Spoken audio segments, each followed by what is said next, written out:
everyone. Welcome to Daily CCR 75. Glad to be with you today. Let's get started. Make sure you have this up on Explain Everything. Remember, if you hit play on this YouTube video and make it full screen, then hit your home button.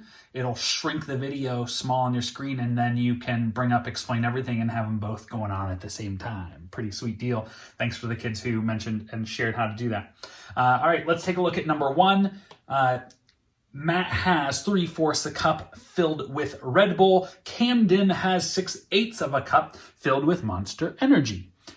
Who has more to drink? Bracket the question. All right, now let's underline important info. So Matt, this much. With fractions, you don't usually underline them, you circle them just because of how they're written. Matt has that. Camden has that. Who has more?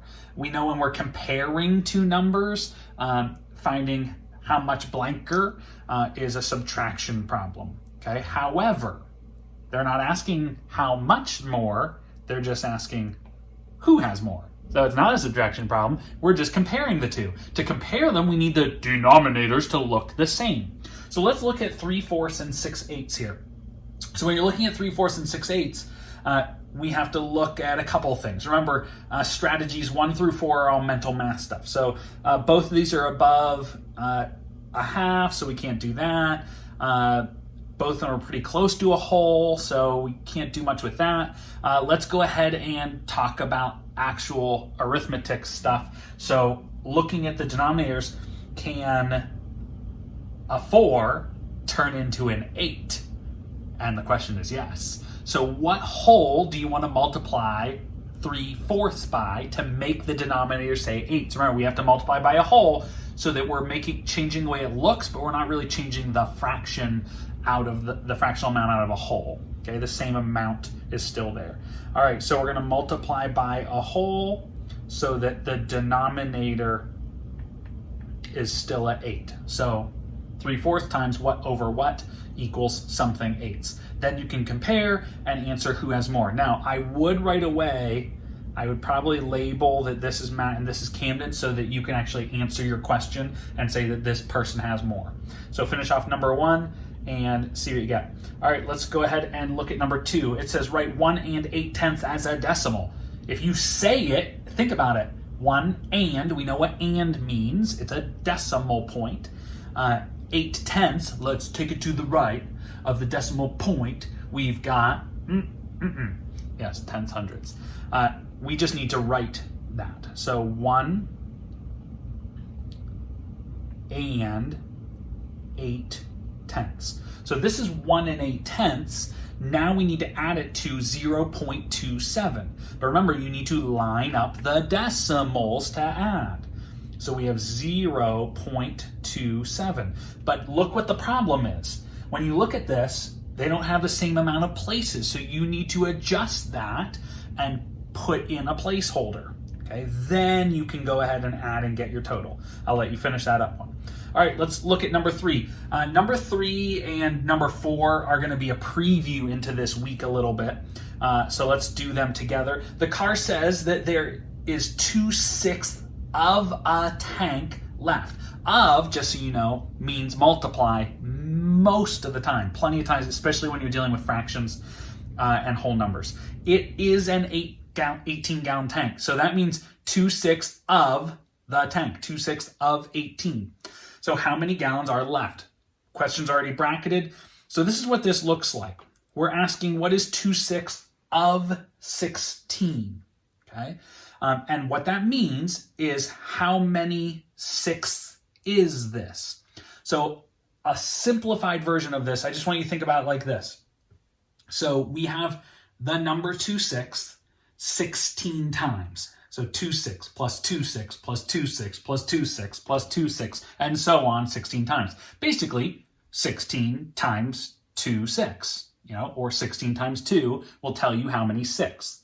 Okay, so 16 times 2 is how many sixths?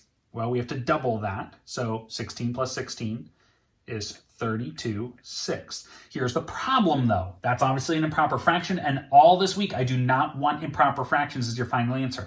Always change it to a mixed number. So now let's go back to our learning from the other week. How do we change this to a mixed number? The first question is, name that whole. Okay, where's my microphone? Name that whole! Yes, 6/6. How many 6/6 are in 32/6? It's sort of like saying 6 times what gets me close to 32 without going over, because you can't go over. So 6 times what? 6 times 6 is 36, so that doesn't work. 6 times 5 is 30, that's really close. Okay, so 6 times 5, that's 5 wholes. Okay, so 5 of the 6/6 is 36. So I know I'm at 5 wholes. Okay, so 5 times 6/6 is 36. How much extra do I have? I have 2 extra out of 6. Okay, so we have 5 and 2 6. Now, this is not simplified, so we want to do that too. 5 and 2 6, we can simplify the 2 6. So let's divide the 2 6 by, what would work? 3/3? No, 2/2. So we now have 5 wholes and 1/3 as our final answer. So this is what I want to see for problem number 3. It's a nice preview in the next couple weeks. All right, let's take a look at this one. Possibly a very true story, except Ashlyn hasn't made me cupcakes in a very, very long time.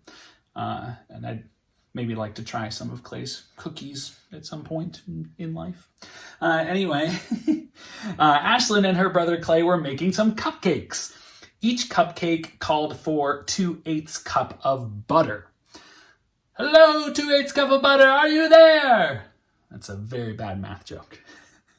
Anyway, they made 9 cupcakes. How much butter do they need? Bracket the question. Underline how much butter do they need? And let's underline some important info. All right, we don't care that they're making cupcakes. We do care that each cupcake has 2/8 cup, and we know each or per a lot of times means multiply. So let's see if that's true. Okay, and they made 9 cupcakes. Okay, so 9 times 2/8, 2/8, 2/8, 2/8, 2/8, and so on. So 2/8 plus 2/8 plus 2/8 plus 2/8, 9 times. So this is making sense. So let's write this down. We have 9 times 2/8 cup of butter. So we have 9 cupcakes, and each one needs 2/8 cup of butter. This is going to be some buttery cupcakes, I will say. Might be the most delicious cupcake you've ever had. All right, so we could do 2/8 plus 2/8 plus 2/8 and keep adding them, or couldn't we just do 9 times 2/8 and figure out what 9 times 2 is to figure out how many 8s that is? So this is where you just multiply going up. Don't mess with the denominator with this. So 9 times 2 is 18/8. Okay, now this is not okay. We need to get rid of the improper fraction. So change it to a mixed number. How many wholes are there? Name that whole! 8/8. So how many 8/8 are there? Well, 8/8, 16/8, or we can just say 8 times what gets me close to 18. So 8 times 2 is 16, 8 times 3 is 24. That went over. So 8 times 2, so we can put an equal sign, put a big 2. So 2 wholes. 2 times 8 is 16. How much left over? 17, 18. And 2 8s left over. Okay.